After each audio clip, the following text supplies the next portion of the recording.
आज आपण पाहतोय की महासागर नेहमीप्रमाणे प्रत्येक निवडणूक कव्हर करतं.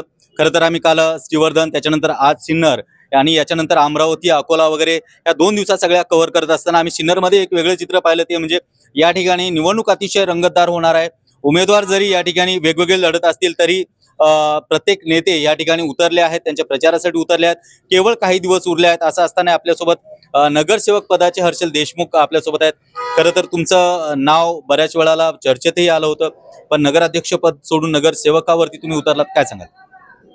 ठीक आहे. आता नागरिकांची इच्छा होती की मी नगराध्यक्षपदासाठी उभे राहावं, पण आदरणीय कोकाटे साहेब हे जसे मंत्री आहेत तर आम्ही स्वतःला आधी मंत्रीच समजतो. त्याच्यामुळं पद भेटणं न भेटणं हे काय आमच्या दृष्टीने महत्त्वाचं नाही. आमच्या दृष्टीने महत्त्वाचं एवढंच आहे, ज्या तळमळीने कोकाटे साहेब विकास करता आणि समाजातल्या शेवटच्या घटकापर्यंत तो मदत किंवा तो विकास पोहोचला पाहिजे. त्याच्यासाठी मी स्वतः किंवा आमचे आता नगराध्यक्ष पदाचे उमेदवार असलेले विठ्ठलराजे उगले किंवा नगरसेवक पदासाठी उभे असलेले सर्व नगरसेवक सहकारी ह्या त्याच तळमळीने काम करत असतात. शेवट आमचा अजेंडा एवढाच आहे, कोकाटे साहेब ज्या तळमळीने काम करता त्या कामाची शेवटपर्यंत मदत पोहोचली पाहिजे, एवढंच आमची अपेक्षा असते सर. अगदी पाहतो या ठिकाणी की खरं बघायला गेलं तर कार्यकर्ता हा खरंच वरिष्ठांचं नेहमी ऐकत असतो, हेच याच्यावरनं दिसतं.